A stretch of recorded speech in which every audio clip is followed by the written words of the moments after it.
Salam əziz şagirdlər, bugün sizinlə 9-cu sinif fizika dərsinin birinci mövzusu olan skalar və vektorial fiziki kəmiyyətlər mövzusunun tapşırıqlarının izahını bölüşəcəm. Əvvəlcə öyrəndiklərini tətbiq edin tapşırıqlarına baxaq. Məsələ 3.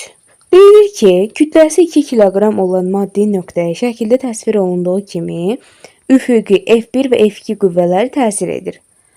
Məlumdur ki, F1 9 Newton və F2 4 Newtondur. Yazaq.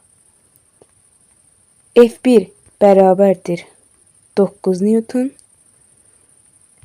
F2 bərabərdir 4 Newton. Sual 1-də deyilir ki, əvəzləyici qüvvə hansı istiqamətdə yönəlmişdir? Əvəzləyici qüvvə biz bilirik ki, qüvvəsinin qiyməti daha böyük olan istiqamətdə yönəlir. Yəni əvəzləyici qüvvə F1 istiqamətində yönələcək, sağ istiqamətdə. Sual 2-də deyilir ki, əvəzləyici qüvvənin modulu nəyə bərabərdir? Əvəzləyici qüvvənin modulunu tapmaq üçün qüvvəsinin qiyməti böyük olandan kiçik olanı çıxırıb əvəzləyici qüvvənin qiyməti tapılır. F əvəzləyici bərabərdir F1 çıxılsın F2, bu da bərabərdir 9 çıxılsın 4 bərabərdir 5 Newton. Sual 2-nin cavabı 5 Newton. Sual 3-də deyilir ki, təcil vektoru hansı istiqamətə yönəlmişdir? Onun modulu nəyə bərabərdir? Newtonun ikinci qanunundan A bərabərdir F bölünsün M düsturundan bilirik ki, A qüvvə ilə, yəni təcil qüvvə ilə düz mütənasib asılıdır. Ona görə də təcil qüvvə istiqamətində, əvəzləyici qüvvə istiqamətində yönələcək. Deməli, təcil də sağ istiqamətdə, sağ tərəfə yönələcək. Yəni F1 qüvvəsi istiqamətində. Onun modulunu tapmaq üçün yazırıq. Modulunu tapmaq üçün isə yazırıq. Deməli, təcili A bərabərdir F bölünsün M düsturundan tapa bilərik. F var, 5 verilib. M də kütləsi 2 kiloqram. 5 bölünsün 2. Cavabımız olacaq 2,5 metr bölünsün saniyə kvadratı. Deməli, sual üçün cavabı təcil F1 istiqamətinə yönələcək, yəni sağ tərəfə, modulu isə olacaq 2,5 metr bölünsün saniyə kvadrat. İndi isə keçək öyrəndiklərinizi yoxlayın tapşırıqlarını. Birinci tapşırıqda vektorların müqayisəsidir.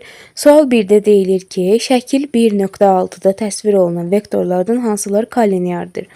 Biz bilirik ki, kollinear vektorlar ya bir-birinə paralel olmalıdır, əks istiqamətdə ola bilərlər. Onlar əks istiqamətli kollinear vektorlar adlanırlar. Amma onlar bir-birinə paralel olmalıdırlar. Biz şəkildən görürük ki, 1 və 4 vektorları bir-birinə paraleldir, amma əks istiqamətdə hərəkət edirlər. Onlar əks istiqamətli kollinear vektorlardır. 2 və 3 vektorları bir-birinə paraleldirlər və eyni istiqamətdə hərəkət edirlər. Onlar bərabər kollinear vektorlardır. Sual 2-də deyilir ki, şəkil 1.7-də çevrə üzrə bərabər sürətlə hərəkət edən nöqtənin sürət vektorları təsvir olunmuşdur. Hansı nöqtələrdəki sürət vektorları kollineardır? Şəkildən görürük ki, 1 və 3 sürət vektorları kollineardır. Əks istiqamətdə hərəkət edirlər, amma bir-birinə paraleldirlər.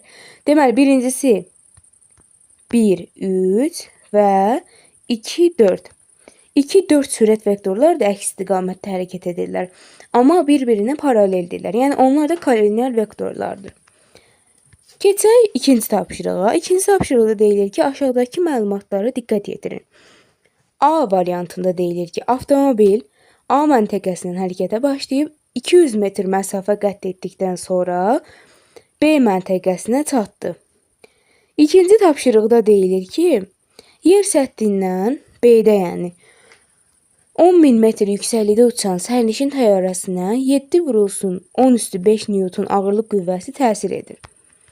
C-də deyilir ki, kütləsi 6 vurulsun 10^24 kiloqram olan yer kürəsi Günəş ətrafında uzunluğu 930 vurulsun 10^6 kilometr olan orbit üzrə 30 kilometr bölünsün saniyə sürətlə dövr edir. Sual isə budur ki, bu kəmiyyətlərin hansı skalar və hansı vektorialdır? A variantında avtomobil A məntəqəsindən hərəkətə başlayıb 200 metr məsafə qət etdikdən sonra B məntəqəsinə çatdı deyilir. Avtomobil A məntəqəsindən B məntəqəsinə getmək üçün həm düz xətt üzrə gedə bilər, belə, məsələn, A, B, A-dan B-yə getdi, bura oldu 200 metr. Və bir də belə gedə bilər, A, B. Əgər A və B arasındakı məsafə düz xəttdirsə, istiqamətləmiş düz xəttdirsə, burada yer dəyişmədən söhbət gedir. O vektorial olacaq. Burada vektorialdır. Yox, əgər ikinci şəkildəki kimi A ilə B arasındakı məsafədən söhbət gedirsə, burada yolun uzunluğundan söhbət gedir. Bu isə skalyar kəmiyyətdir. Skalyar kəmiyyətdir. Yəni burada iki cavab ola bilər. Həm vektorial, həm də skalyar. Burada bizə düz xətt üzrə hərəkət etdiyi və ya əyri xəttlə hərəkət etdiyi deyilmir.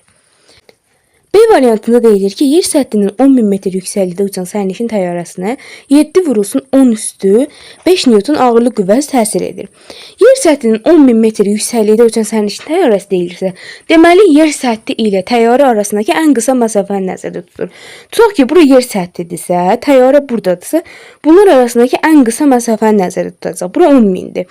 Deməli burada yer dəyişmədən söhbət gedir. Yer dəyişmədən söhbət getdiyi üçün də yerdəyişmə vektorial kəmiyyətdir. Yəni onun həm istiqaməti var, həm də ədədi qiyməti var.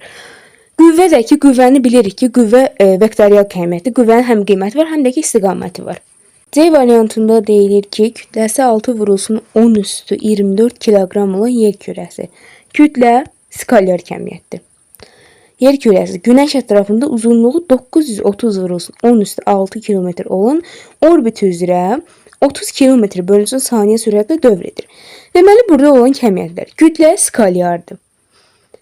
Uzunluğu, Günəş ətrafında uzunluğu 930 vurulsun 10 üstü 6 km olan orbit üzrə hərəkət edirsə, deməli, bunun getdiyi yolu nəzərdə tutur. O skalyar kəmiyyətdir. Sürət isə vektorial kəmiyyətdir. Sürətin həm qiyməti, həm də istiqaməti var.